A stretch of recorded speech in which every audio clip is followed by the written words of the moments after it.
자, FOMC 성명서가 공개가 됐죠. 현재 수준은 유지를 합니다. 다만 출구 전략이 시행될 시기가 언제인가가 관심이 되겠습니다. 오늘 지표와 연계해서 이런 부분 말씀을 나눠볼 텐데요. BS투자증권 투자전략부 홍순표 부장 나와 계십니다. 안녕하십니까? 네, 안녕하세요. 예. 이번 주 최대 관심사였습니다. FOMC 회의 결과 어떻게 나올까 정말 눈 빠지게 기다리고 있는 상황이었는데요. 일단은 양적 완화 정책은 당장 유지하기로 했습니다. 이번에 회의 결과 어떻게 평가를 해볼 수 있을까요? 일단 연준은 시장의 신뢰성을 무엇보다도 중요시해야 되기 때문에 네. 이번 6월 회의에서도 양적 완화와 관련된 기존의 입장을 유지를 했습니다. 무엇보다도 연준의 양대 정책 목표인 실업률과 인플레이션을 고려를 했을 때 연준은 양적 완화를 유지를 하기로 결정을 했는데요. 당초 시장에서 우려했던 6월에서 조기 양적 완화 규모 축소와 같은 가장 나쁜 시나리오를 피했다는 점은 긍정될 수 있습니다. 다만 QE 양적 완화 축소 시기와 관련된 버냉키 연준 의장의 기자회견으로 인해서 시장에 급락을 하는 모습을 보인 바가 있습니다. 그렇지만은 여전히 연준의 양적 완화 관련된 기존의 입장은 유지가 되고 있다는 점을 주목을 해볼 필요가 있어 보입니다.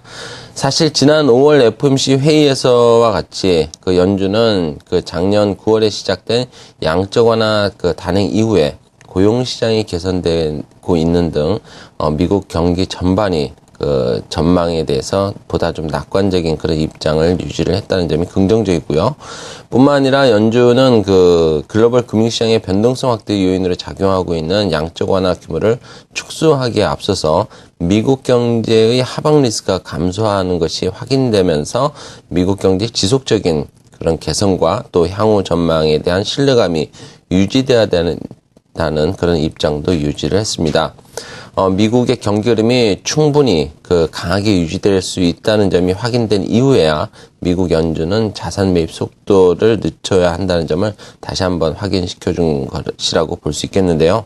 전반적으로 이번 6월 FOMC 회의는 정책의 무게 이동이 양적 완화 정책의 지속 가능성이 있다는 점을 확인을 시켜줬지만 속도 조절 가능성 역시 점증하고 있다는 점도 경기 전망을 통해서 확인을 시켜주었다는 점도 인식을 해야 되겠습니다. 따라서 미국 연준은 최근 글로벌 금융시장의 양적 완화 규모 축소에 대한 우려감이 상대적으로 좀 지나쳤을 수 있다는 점도 시사를 했지만 여전히 향후에도 양적 완화 규모 축소와 관련된 우려감이 지속될 수 있다는 그런 가능성 역시 열어놓았다라고 볼 수 있을 것 같습니다.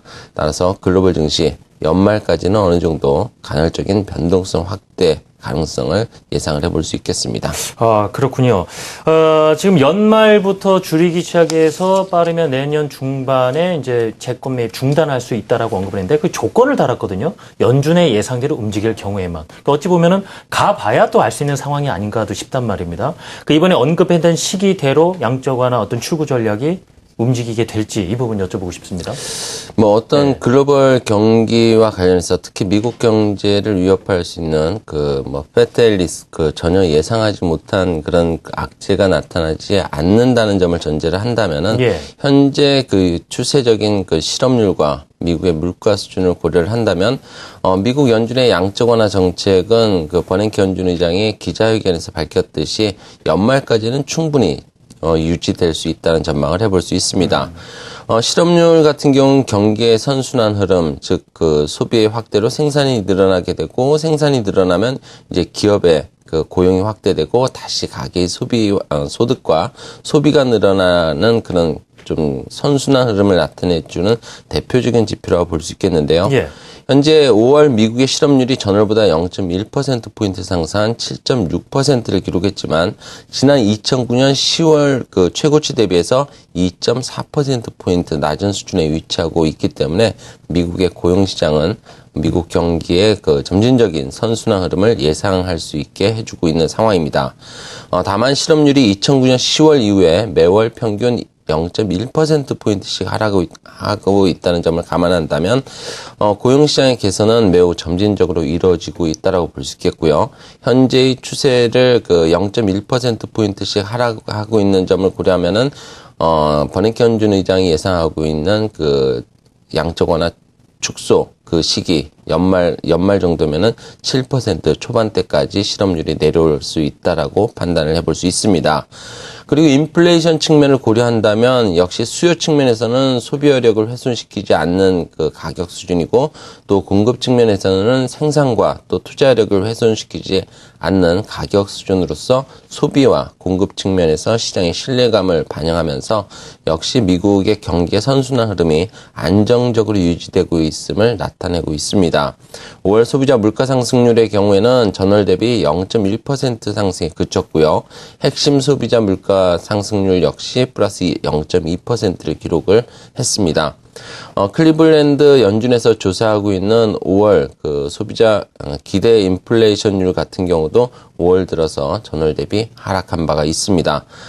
실업률은 연준이 현재 원하는 방향대로 진행이 되고 있다고 판단을 해볼 수 있겠고 또 인플레이션 압력은 오히려 낮아지면서 인플레이션 측면에서 경제 주체들의 경기 선순환에 대한 신뢰감 확보는 보다 좀 강화될 여지가 있다라고 볼 수 있습니다. 일단 다수의 연준 인사들이 최근에도 계속해서 낮은 인플레이션에 대한 우려감을 표시하고 있다는 점을 고려한다면 연준이 단기간 내 양적 완화를 축소하기는 어려울 것으로 판단이 되고요. 여전히 그 버냉키 연준 의장이 시기를 언급했던 그런 연말 정도에서야 양적 완화 축소 가능성을 예상해 볼 수 있을 것으로 판단이 됩니다. 물론 미국 경기 흐름이 하반기에 보다 강해질 것으로 예상이 되고 있기 때문에 하반기가 될수록 연준의 양적 완화 축소에 대한 우려감은 좀 더 높아질 수도 있습니다. 그렇지만 연준의 양적 완화 축소와 관련해서 유동성 축소에 대한 우려감은 어느 정도 경계를 해야 되겠지만은 연준이 양적 완화를 고려하게 된 그러니까 양적 완화 축소를 전제로 할 수 있다는 부분은 경기와 관련된 시각이 이전보다 훨씬 개선이 되고 있다는 점을 들 수 있을 것 같습니다.